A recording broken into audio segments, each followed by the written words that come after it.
তো আমরা ফাইনালি নেমে গেছি এই যে হাওড়া স্টেশন। আমরা 19 নম্বর প্ল্যাটফর্মের এখানে এসে নেমেছি। আর দাদাদের গাড়িটা ওখানে ওদের লাগিয়ে দিয়েছে, সো ওই জন্য ওরা ওখানে নেমে গেছে, আমরা এখানে।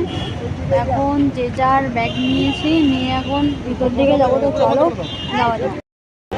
তো আমরা স্টেশনে ঢুকে গেছি। এই যে বৌদি, মনু, বাচ্চা সবাই আছে।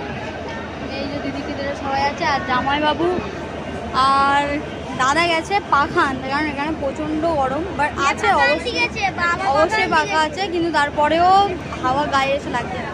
মানে এতই হাওয়া আছে যা হাওয়া গায়ে এসে লাগছে না। তো আমরা সবাই এখানে এখন দাঁড়িয়ে আছে। আমাদের